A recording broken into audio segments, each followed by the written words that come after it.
Hello!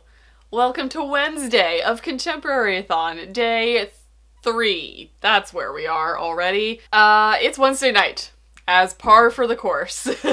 That's apparently when I'm going to start vlogging. Maybe tomorrow I will attempt to do daytime vlogging, but today is actually my only shift that I have left every week that is a morning shift, so I have been a zombie for most of the day. Hence this tired face. I'm currently drinking like a chai tea latte to try and somewhat wake up so that I can read something today. But I wanted to pop on here and let you guys know where I am with my reading, what's been going on, how are you guys doing?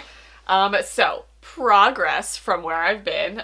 This is what I am currently reading. It's literally just like sitting on my laptop. I am 60 pages into Be Not Far From Me by Mindy McGinnis. Surprise, I've changed my TBR.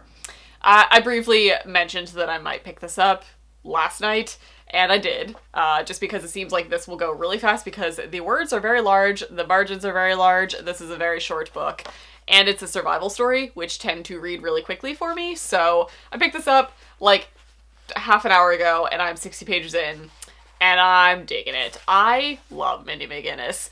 I also have been trying to catch up with everybody else's vlogs, and I just watched Chelsea, the other Chelsea's vlog, and she's reading this in her first one, or read this in her first one, and I'm gonna echo the same thing that she said, where I know Mindy McGinnis is not everybody's cup of tea. Like, her writing works for some people and not for others, and it's always worked for me. She's been an auto-buy author for me for years at this point, and this is, in my mind, kind of a combination of the Not a Drop to Drink series and The Female of the Species, where we're dealing with like a really tough female character in a survival setting. And those were like some of my favorite ones of hers. So this is like a lovely little snippet of both of them, in my opinion.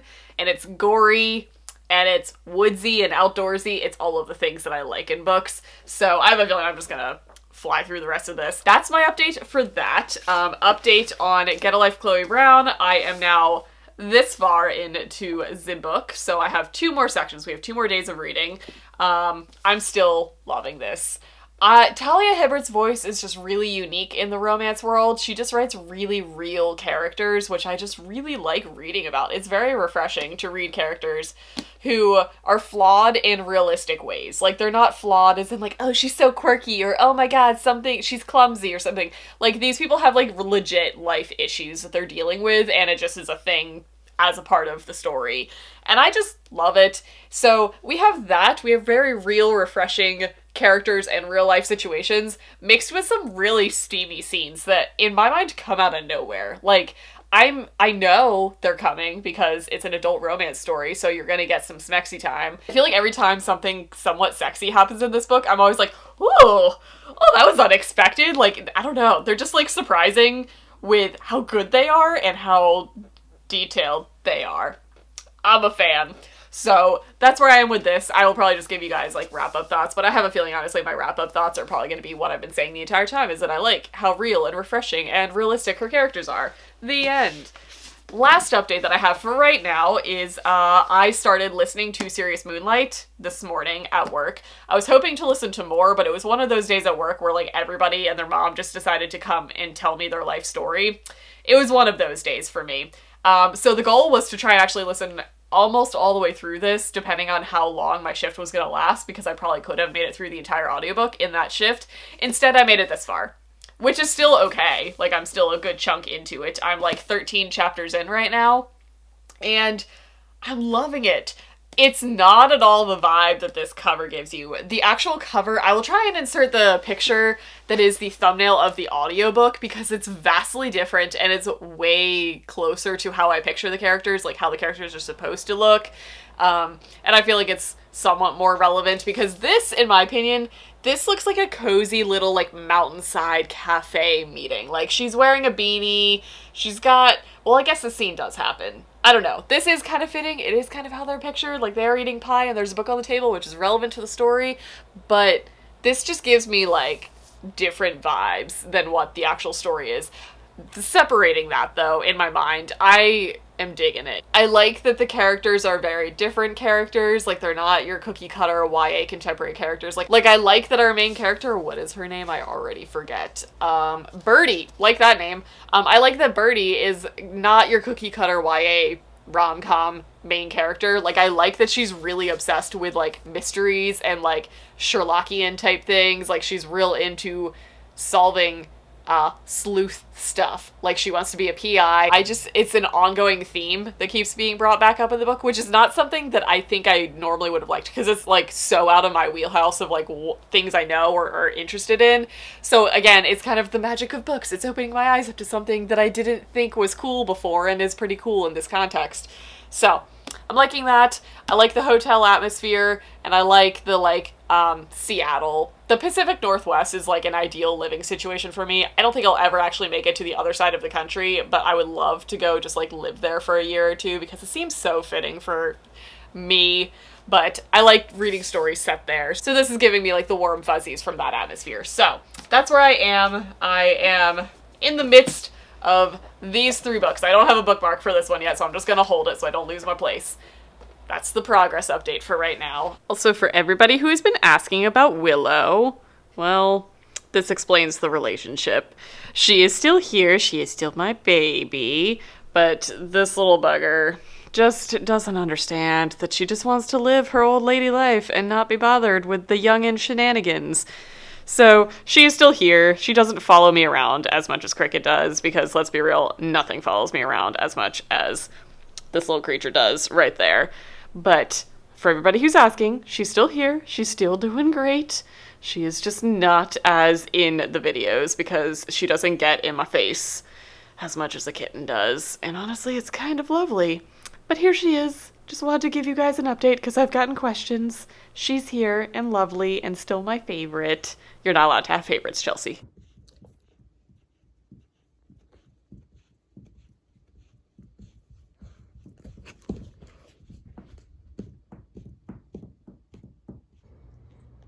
Look at those toes.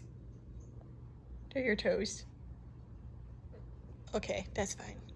Hi. Hey guys, if you can't tell, I'm at work again. There is a pillow in the way there. We'll get that out of the frame, but there's many cats around here.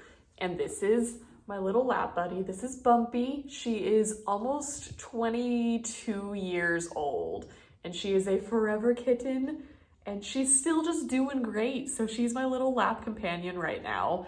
But I wanted to do a check-in because I've made some progress. I know yesterday was not very eventful for you guys, but today has been. I don't have the books with me. Obviously, I'm at work, so I didn't like bring them with me to show you, but I have things to say and things to talk about. So today, I read all the way through Be Not Far From Me. That book is not for the faint of heart. If you like survival type stories, it is definitely gonna be up your alley, but it was pretty gruesome. It was basically like Hatchet meets like Castaway meets Into Thin Air in my mind. I'm saying that because those are like the only survival books that I can think of off the top of my head. But I really liked it. Ashley, who was our protagonist, was such a badass chick. And I loved that she just was that. Like, it was not ever a thing that it was like acknowledged where she's like, I'm not like other girls. I'm not girly. She just was tough. She just knew how to do outdoorsy stuff because that was the thing that she was interested in when she was younger. So like, thank God for the whole situation. But it definitely got gruesome. There were definitely some scenes where I was just like, oh, I'm gonna stop eating this slice of pizza while she like beats an animal to death to eat. But if you are okay with things like that, I would recommend it. If you're not cool with gore, maybe stay away from that one. It was a little rough. That one was solid. I gave that 5 stars. I loved it. I loved every second of it. You can read it in one sitting, and it was just a ride of a book. I thoroughly enjoyed it. So finished that. I also read ahead in my book club read, and I finished Get a Life, Chloe Brown. Technically tomorrow is our last day for it, but when I reach the end of the book, I don't want to stop with like 50 pages to go. So I just finished straight through. Again, I thoroughly enjoyed that. I'm giving that one 4 stars. I loved everything. To be honest, I loved the characters. I loved their voices. I loved how unique they were. I liked how realistic they were. As far as being humans, like neither of them were like exceptionally attractive or conventional romance protagonists, I guess. Yes, hello. Hello. Anyway, I loved the book. It was not like my favorite romance ever, but I thoroughly enjoyed it, and I think it was definitely worth the read, and I'm glad that I picked it up with everybody so I could talk about it with everybody. So I finished those 2 books, and then I strayed from my TBR, who was shocked, but I picked up The Honey Don't List by Christina Lauren because I feel like that is the like quintessential Valentine's Day cover. Like, look at the cover, like that I should be reading that on Valentine's Day. So I picked that up just because I wanted something light and fluffy, and that's the one that was grabbing my attention. And also I believe that's also a March release, so I wanted to read it soon. That I'm only like 30 pages in. I just read it for like 20 minutes before I left for work today, and I am liking it so far. It's very much a fictionalized Chip and Joanna Gaines from Fixer Upper, which I adore, but I feel like it's going to get very dramatic. Like, there's already some drama, tense things happening. So that is the physical book that I picked up, and I'm currently still listening to Serious Moonlight. I'm about to start doing meds, so I need to like stop listening to something and pay attention, but I'm about halfway through that now. So those are my updates as of right now. I will try and get some cute kitten footage for you guys before I leave, and then I'll give you guys possibly some thoughts when I get home. If not, this is the end of the vlog. I probably won't have much more to say between now and when I get home to start editing this, but that's just kind of where I am. I hope you guys are enjoying the daily vlogs. I'm sorry there are not as many goats in these. It's literally been raining here for like 4 days straight, and I'm okay with it. As dreary as it is when it comes to like my goats can't really go outside. Well, they can go outside, they won't go outside. I will take rain over snow any day. Are you coming to say hi? This is Tinsel. She's a lovely, chunky, long-haired beauty. But hopefully, I think tomorrow it's supposed to clear up. Hopefully it will be a much nicer vlogging weather. What are you doing? That's my phone. Oh no. Okay, gonna go. Cat in the way. See you guys soon. Guys, somebody adopt this cat. She is the most beautiful thing I've ever seen. Look how freaking cute she is. I've never seen a cat with this coloring. I'm sorry I scared you. Come here, pretty girl. This is Loretta, and she is so stinking sweet. Look at her little face. I can't take another cat home. Good Lord.